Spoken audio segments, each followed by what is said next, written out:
الحمد لله نحمده ونستعينه ونستغفره ونؤمن به ونتوكل عليه ونعوذ بالله من شرور أنفسنا ومن سيئات أعمالنا من يهده الله فلا مضل له ومن يضلله فلا هادي له ونشهد أن لا إله إلا الله وحده لا شريك له ونشهد أن سيدنا ومولانا محمدًا عبده ورسوله أرسله بالحق بشيرا ونذيرا وداعيا إلى الله بإذنه وسراجا منيرا وصلى الله تعالى عليه وعلى آله وأصحابه وبارك وسلم تسليما كثيرا أما بعد فقد قال الله سبحانه وتعالى في الكلام المجيد والفرقان الحميد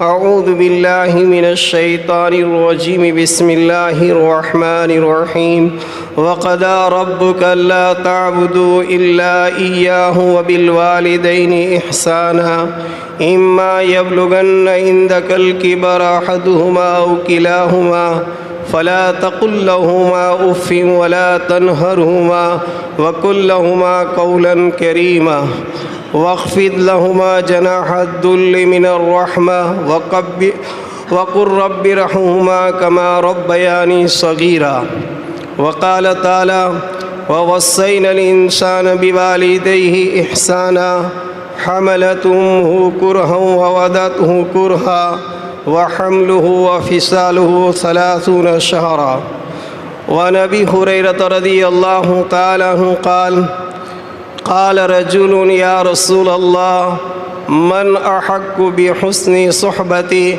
قال أمك قال ثم من قال أمك قال ثم من قال أمك قال ثم من قال أبوك ثم أدناك وأدناك وعن عائشة رضي الله تعالى عنها قال رسول الله صلى الله عليه وسلم دخلت الجنة فسمعت فيها قراءة فقلت من هذا قالوا حارثة بن نعمان كذلكم البر كذلكم البر كذلكم البر وكان بر الناس بأمه صدق الله العلي العظيم وصدق رسوله النبي الكريم گرامی قدر سامعین، قرآن کریم کی دو آیتیں اور نبی پاک صلی اللہ علیہ وسلم کے مقدس فرامین میں سے 2 حدیثیں پیش کی ہیں۔ ان 2 آیتوں میں اور ان 2 حدیثوں میں حق تعالی شانہ اور نبی پاک صلی اللہ علیہ وسلم والدین کے حقوق بیان فرماتے ہیں۔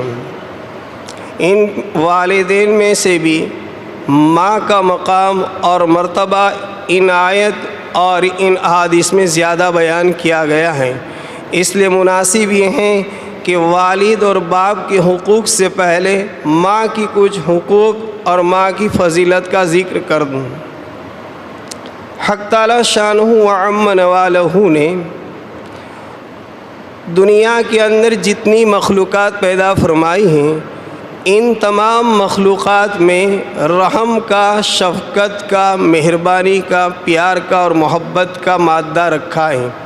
ہر مخلوق کسی نہ کسی سے محبت کرتی ہیں، پیار کرتی ہیں، محبت کرتی ہیں، لیکن ان تمام مخلوق میں سب سے زیادہ پیار اور سب سے زیادہ محبت اور سب سے زیادہ شفقت کرنے والی کوئی مخلوق اگر اللہ نے پیدا فرمائی ہے تو یہ ماں کو بنایا ہے اور ماں کو پیدا کیا ہے۔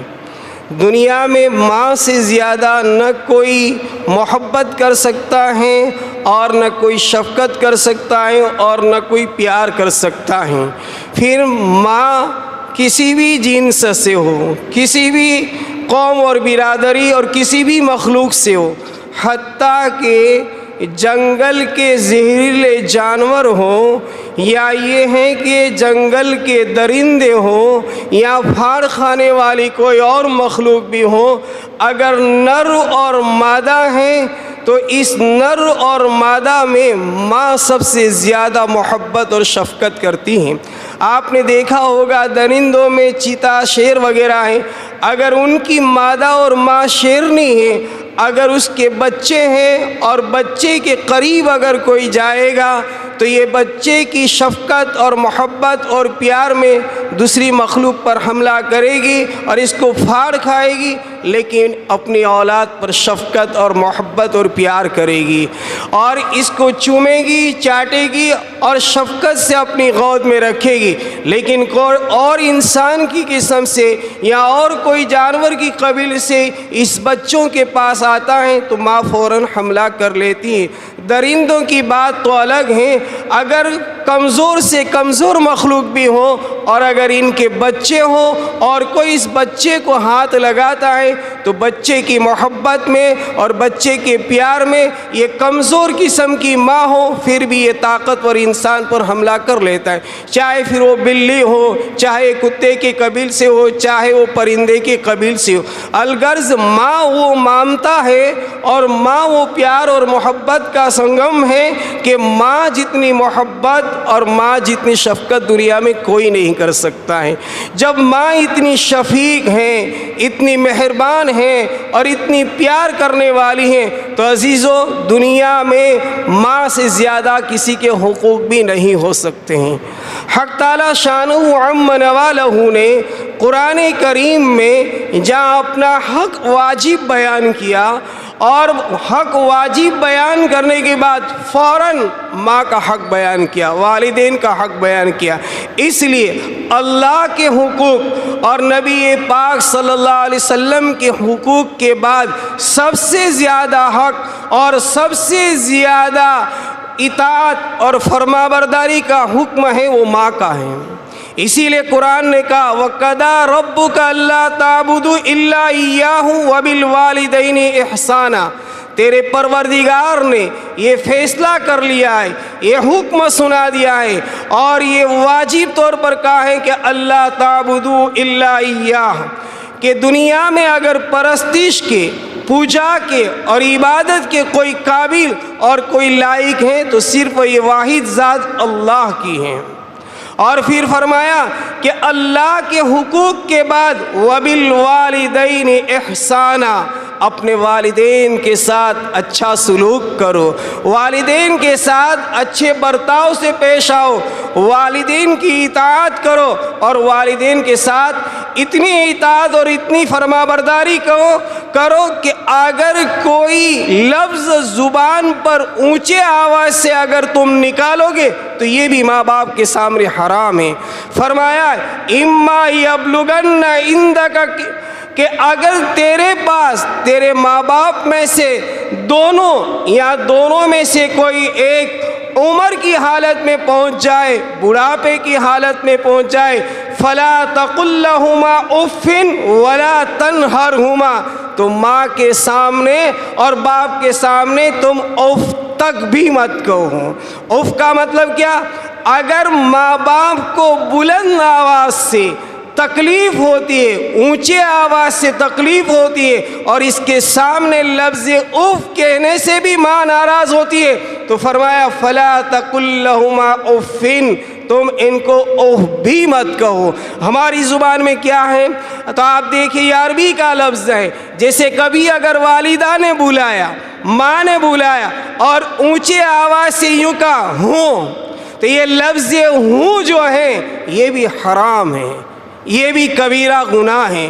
قرآن کہتا ہے فلا تقل لہما اف ولا تنہرہما، اور ماں باپ کو جھڑکو بھی نہیں، جھڑکنا بھی منع۔ جب اوف کرنا منع ہے تو جھڑکنا کتنا بڑا گناہ ہوگا۔ جھڑکنا ہاں ہوں کری ناکس آؤج ہمنا تمہیں ابھاریو ہمنا راہ جو، یہ لفظ جو جھڑکنے کے ہیں قرآن کہتا ہے ولا تنہرہما، بلکہ فرمایا وَقُلْ لَهُمَا قَوْلًا كَرِيمًا، ماں باپ کے سامنے اگر بات کرنا ہے تو شرافت کے ساتھ، شفقت کے ساتھ، پیار کے ساتھ، محبت کے ساتھ، نرم لہجے میں ماں سے بات کرو۔ اونچے لہجے میں، سخت لہجے میں ماں سے بات کرنا حرام ہے۔ اسی لیے کسی آدمی نے نبی پاک صلی اللہ علیہ وسلم کی خدمت میں جب یہ پوچھا یا نبی اللہ ماں باپ کا حق کیا ہے، ماں باپ کے حق ہم کتنے ادا کریں؟ آپ نے فرمایا تیری ماں باپ تیری جنت ہے یا تیری جہنم ہے، یعنی اطاعت کرو گے تو جنت ہے اور اگر نافرمانی کرو گے تو جہنم میں۔ بلکہ جہاد جیسا عظیم الشان فریضہ کہ جس جہاد کے اندر اللہ کے کلمے کو بلند کرنا ہوتا ہے، اللہ کی توحید کی دعوت دینی ہوتی ہے اور اللہ کے راستے میں اپنی جان کا دے دینا، یہ سب سے محتم بشان فریضہ ہے۔ اور شہید کا مقام وہ ہے کہ خون کا قطرہ زمین پر گرنے سے پہلے شہید کی اللہ مغفرت فرما دیتے ہیں۔ لیکن جب ماں کی خدمت کا موقع آتا ہے تو شریعت کہتی ہے کہ ماں پہلے ہے بعد میں جہاد ہیں۔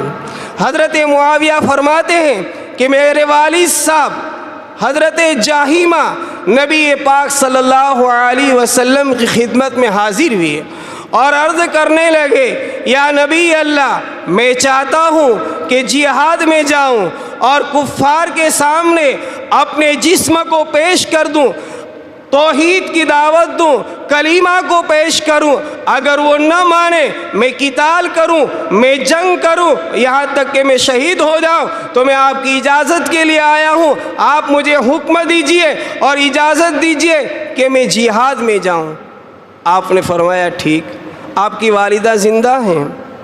تو حضرت جاہیمہ نے فرمایا جی یا نبی اللہ والدہ زندہ ہیں۔ آپ نے فرمایا کہ ماں کی خدمت کرو، جہاد میں آپ کو جانے کی ضرورت نہیں ہے، اس لیے کہ تیری ماں کے قدموں کے نیچے جنت ہے۔ جہاد کرنے سے مقصد اگر زندگی میں جنت کمانا ہے اور اللہ کی خوشنودی حاصل کرنا ہے تو میرے پیارے صحابی اپنی ماں کی جا کر خدمت کرو۔ ماں سے جو مقام ملے گا اور ماں سے جو اللہ کی رضامندی ملے گی وہ آپ کو جہاد سے نہیں مل سکتی ہیں۔ اسی لیے حضرت اویس کرنی رحمۃ اللہ تعالی بہت بڑے تابعی گزرے ہیں، نبی پاک صلی اللہ علیہ وسلم کے زمانے میں ایمان لے آئے ہیں۔ آپ صلی اللہ علیہ وسلم کی تمنا اور ارمان تھی کہ زیارت کر لیں، لیکن ماں حیات تھی۔ نبی پاک صلی اللہ علیہ وسلم مکہ میں ہیں، آپ کسی اور جگہ ہیں۔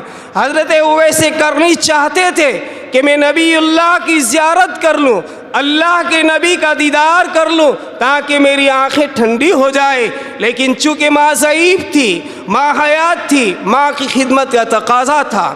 اللہ کے نبی صلی اللہ علیہ وسلم سے عرض کیا، پوچھا اللہ کے نبی زیارت کرنا چاہتا ہوں اور آپ کے دیدار سے مقام صحابہ حاصل کرنا چاہتا ہوں، اس لیے کہ دنیا میں انبیاءوں کے بعد اگر کسی کا مقام ہے تو صحابی کا مقام ہے، اور صحابی اس کو کہتے ہیں جس انسان نے ایمان کی حالت میں نبی پاک صلی اللہ علیہ وسلم کا دیدار کیا ہو، آپ کی زیارت کی ہو، اپنی آنکھوں سے نبی کے چہرے انور کو دیکھا ہو، وہ مقام صحابی پر پہنچ جاتا ہے۔ تو صحابہ کا مقام بہت اونچا۔ حضرت اویس کرنی چاہتے تھے کہ میں نبی پاک صلی اللہ علیہ وسلم کا دیدار کر کے، آپ کی زیارت کر کے، آپ کے چہرے انور کو دیکھ کر مقام صحابیت بھی حاصل کروں، اور یہ ہے کہ میری آنکھوں کی ٹھنڈک بھی ہو۔ نبی پاک صلی اللہ علیہ وسلم سے عرض کر رہے نبی اللہ اجازت دیجئے میں آپ کی زیارت کر لوں۔ آپ نے فرمایا اویس اپنی ماں کی خدمت میں رہو، ماں کی خدمت میں جو تمہیں ملے گا وہ اور چیز ہے، اس لیے آپ پر لازم ہے کہ اپنی ماں کی خدمت کرو۔ آپ اندازہ لگائیے، ایک طرف اللہ کے نبی صلی اللہ علیہ وسلم ہیں، ایک طرف حضرت اویس ہیں، چاہتے ہیں کہ آپ کا دیدار کر کے، آپ کی زیارت کر کے صحابی بن جائے، لیکن ماں حیات ہیں۔ نبی اللہ نے فرمایا اے اویس میری زیارت ضروری نہیں ہے، میری زیارت میں تیرا شوق پورا ہوگا اور ماں کی خدمت میں تقاضا پورا ہوگا۔ شوق پورا کرنے کے لیے دین نہیں آیا ہے، تقاضے کو پورا کرنے کے لیے دین آیا ہے۔ ماں کی خدمت کر کے، ماں کی خدمت کرتے ہوئے ماں کی رضامندی حاصل کرو، اپنا شوق نہ پورا کریں۔ ماں کی خدمت کر رہے ہیں، اللہ کے نبی کی زیارت نہیں ہوئی، یہاں تک کہ اللہ کے نبی کا وصال ہو رہا ہے اور حضرت اویس کرنی کو موقع نہیں مل رہا ہے، لیکن ماں کی خدمت سے مقام کیا ملا۔ دیکھیے حضرت عمر رضی اللہ تعالیٰ عنہ سے ایک مرتبہ نبی پاک صلی اللہ علیہ وسلم نے فرمایا، عمر کرن سے اگر کوئی آدمی آئے اور جس کا نام اویس ہو تو آپ ان سے دعا کی درخواست کرنا، یہ آدمی مستجاب الدعوات ہیں، جو بھی دعا مانگتا ہے اس کی دعا اللہ قبول کر لیتے ہیں۔ اس لیے اگرچہ امیر المومنین حضرت عمر ہیں، خلیفۃ الرسول ہیں، اور حضرت عمر کا مقام کیا ہے ہم جانتے ہیں، نبی علیہ الصلاۃ والتسلیم نے یہ کہا تھا کہ اگر میرے بعد کوئی نبی ہوتا تو یہ حق تھا کہ حضرت عمر نبی بنتے۔ حضرت عمر وہ تھے کہ زمین پر جو سوچتے تھے اللہ رب العالمین آسمان پر وہ آیتوں کو بنا کر قرآن بنا دیتے اور نبی پاک صلی اللہ علیہ وسلم پر وحی نازل کرتے، عمر کی سوچ وہی بن جاتی، کتنا مقام اونچا ہوگا۔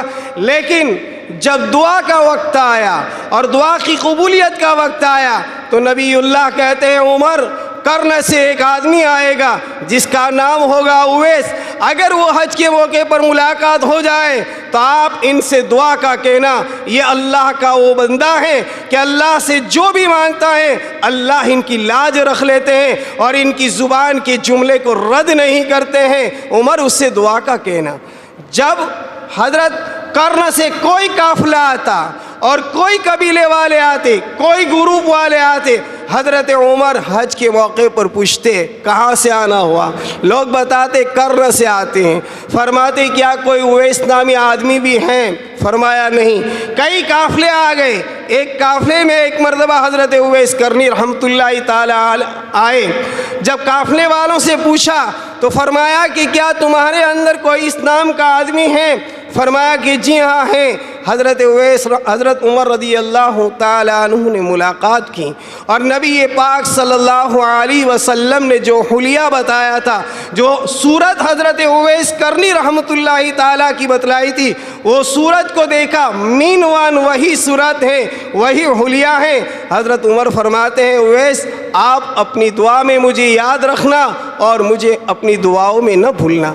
انداز لگائیے کون کہہ رہے ہیں، کس کو کہہ رہے ہیں؟ عزیزو یہ مقام ملا ہے ماں کی خدمت سے، تو ماں ہے۔ آج کل ماں کے حقوق کے بارے میں جتنی کوتاہی ہم سے ہو رہی ہیں اللہ معاف کرے، بلکہ اگر ماں ضعیف ہو جاتی ہیں عزیزو تو دعائیں یہ کرتے اللہ عافیت کا معاملہ کرے، اور عافیت میں نیت یہ ہوتی ہے کہ اللہ تعالیٰ ماں کو جلدی سے لے لے، تاکہ بوڑھی ہو چکی ہے، بیمار رہتی ہیں، خدمت نہیں کر سکتے۔ حالانکہ ماں کا مقام تو وہ تھا کہ اگر دنیا میں جنت کمانا ہے تو ماں کی خدمت تھی، دنیا میں دل کو سکون حاصل کرنا تھا، دنیاوی برکتوں کو حاصل کرنا تھا، دنیاوی سکون اور چین کو حاصل کرنا تھا تو عزیزو ماں ہیں۔ جیسے کہ تمام عبادت کا مغز دعا ہے، حدیث نے فرمایا الدعاء مخ العبادہ، کہ تمام عبادت میں دعا یہ عبادت کا مغز ہے۔ اسی طریقے سے تمام دعاؤں کی ماں یہ ماں کی دعا ہے۔ ماں جو ہاتھ اٹھاتی ہیں اللہ قبول کر لیتے ہیں۔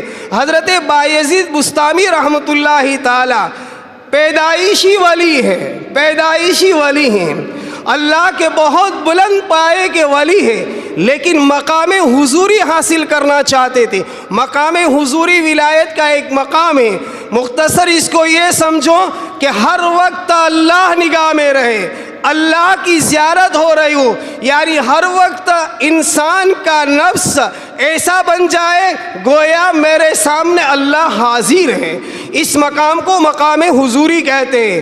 بہت پڑھے لکھے ہوئے آدمی مقام حضوری حاصل کرنے کے لیے ماں کی اجازت طلب کی اور عرض کیا امی جان میں چاہتا ہوں کہ اللہ کا دیدار کروں، مقام حضوری حاصل کروں، تو آپ اجازت دیجئے تو میں کچھ مجاہدہ کروں اور اپنے آپ کو اور نفس کو تھکاؤں تاکہ مقام حضوریت مل جائے۔ ماں ہوتی ہیں، ماں نے کہا بیٹا ٹھیک ہے چاہیے۔ آپ دین کے معاملے میں محنت کیجئے، مجاہدہ کیجئے اور اللہ کی حضوری حاصل کیجئے۔ حضرت بایزید بسطامی رحمۃ اللہ تعالی 40 سال تک جنگل بیابان میں گھومتے رہے، کبھی اس جنگل میں، کبھی اس جنگل میں، کبھی یہاں کبھی وہاں، یہاں تک کہ 40 سال میں اہل تاریخ نے لکھا ہے کہ غذا تک نصیب نہیں ہوئی۔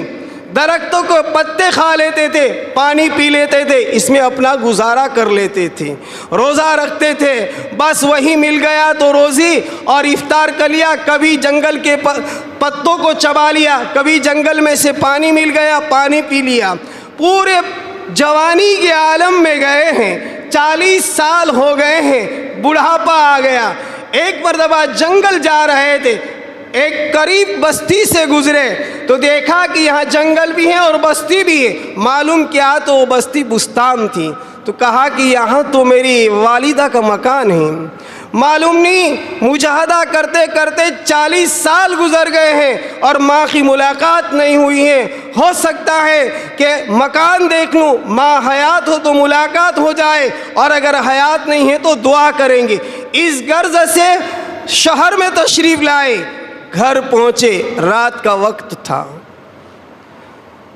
دیکھا اندھیرا ہے، دل میں یہ خیال آیا کہ دروازہ کھٹکھٹاؤں تاکہ ماں سے ملاقات کر لوں اور ماں کی دعائیں لے لوں، لیکن رات کا وقت ہے، ماں آرام کر رہی ہوگی، اس لیے اگر میں دروازہ کھٹکھٹاؤں گا تو ہو سکتا ہے کہ ماں کی آنکھ کھل جائے گی، ماں کو تکلیف ہوگی، تو ماں کو اٹھانے کی تکلیف نہ دینے کی وجہ سے پوری رات دروازے کے اوپر بیٹھے رہے۔ جب تہجد کا وقت ہوا تو گھر میں سے پانی کے گرنے کی آواز آئی۔ حضرت بایزید بسطامی سمجھ گئے کہ ماں تہجد کے لیے اٹھی ہے، وضو کر رہی ہے، دروازے کے اوپر ہاتھ لگا کر کھٹکھٹایا، ماں کی زبان سے نکلا، کون؟ بایزید۔ صرف دروازے کو کھٹکھٹایا اور کھٹکھٹاتے ہی ماں اس بیٹے کے ہاتھ کی آواز کو پہچانی اور کہا کہ کیا بایزید ہیں؟ بیٹے نے کہا جی امی بایزید ہوں۔ دروازہ کھولا، دیکھا کہ بچہ تو جوانی میں گیا تھا، چہرے پر داڑھی بھی نہیں تھی، اب تو داڑھی بھی بڑی ہو چکی ہے، سر کے بال بھی بڑے ہو چکے ہیں، کپڑے بھی پراگندہ ہیں۔ اپنے بیٹے کے چہرے پر، دونوں گالوں پر دونوں ہاتھ ملے اور پوچھا بیٹا ٹھیک ہو؟ کیا ہے؟ کہا امی جی بہت اچھا ہوں۔ کہا اللہ بیٹا مل گئے؟ کہا کہ امی اب بھی اللہ کی حضوری نصیب نہیں ہوئی۔ 40 سال لگا رہے ہیں اللہ کی حضوری کے لیے، اللہ کا استظہار پیدا کرنے کے لیے، لیکن ان مجاہدوں کے بعد بھی اللہ کا استظہار نصیب نہیں ہوا۔ حضرت بایزید بسطامی رحمۃ اللہ کی ماں نے تہجد کا وقت ہے، اپنے بیٹے کے رخسار سے ہاتھ اٹھائے، ہاتھ اٹھانے کے بعد آسمان کی طرف بلند کیے اور عرض کیا الہ العالمین، میرا بیٹا 40 سال تک تیری استظہاری میں، تیری حضوری میں در بدر جنگل بجنگل گھومتا رہا، بھٹکتا رہا، الہ العالمین ابھی وہ حضوری نصیب نہیں ہوئی۔ اس بڑھیا ماں کی دعا ہے کہ میرا بیٹا جو چاہتا ہے الہ العالمین تو انہیں دے دے، بس ابھی تو ماں کے ہاتھ چہرے پر پھرے نہیں ہیں۔ اور حضرت بایزید بسطامی رحمۃ اللہ تعالیٰ کو اللہ کی حضوری نصیب ہو گئی۔ یہ ماں ہے، یہ ماں ہے۔ عزیزوں 40 سال کی ایک طرف دین کی محنت، ایک طرف مجاہدہ، اپنے آپ کو تھکانا، اور جہاں پر اللہ کی حضوری لینی تھی وہ ماں کی دعا ہے۔ اس لیے فرمایا کہ ماں سے دعائیں لو، ماں کی بد دعا مت لو۔ ایک صحابی تشریف لائے نبی پاک صلی اللہ علیہ وسلم کی خدمت میں اور کچھ عرض کرنے لگے اور ماں باپ کے بارے میں کہنے لگے، اور پھر کہنے کے بعد کہنے لگے اللہ کے نبی وَإِن ظَلَمَا آپ کہتے ہیں ماں باپ کے ساتھ حسن سلوک کرو، ان کی خدمت کرو، ان کی اطاعت کرو، ان کی نافرمانی نہ کرو، ان کے سامنے اونچی آواز سے نہ بولو۔ تو نبی اللہ کیا اگرچہ ماں باپ ظلم کرے تو بھی، ظلم کرے تو بھی، ظلم کرے تو بھی اس آدمی نے 3 مرتبہ جملہ کہا کہ ظلم کرے تو بھی آپ نے کہا 3 مرتبہ جملہ کہا وَإِن ظَلَمَا وَإِن ظَلَمَا وَإِن ظَلَمَا. اگر وہ ظالم تیری نظر میں ہے تو اس کو ظالم سمجھتا ہے اور یہ سمجھتا ہے کہ میری ماں ظالم ہے، میرا باپ ظالم ہے، پھر بھی تیری ماں باپ کی خدمت کرو. بلکہ باپ سے 3 گنا خدمت ماں کا حق رکھا. قرآن کہہ رہا ہے وَوَصَّيْنَا الْإِنسَانَ بِوَالِدَيْهِ إِحْسَانًا. آگے فرماتے ہیں حَمَلَتْهُ أُمُّهُ كُرْهًا وَوَضَعَتْهُ كُرْهًا وَحَمْلُهُ وَفِصَالُهُ 30 شهرًا.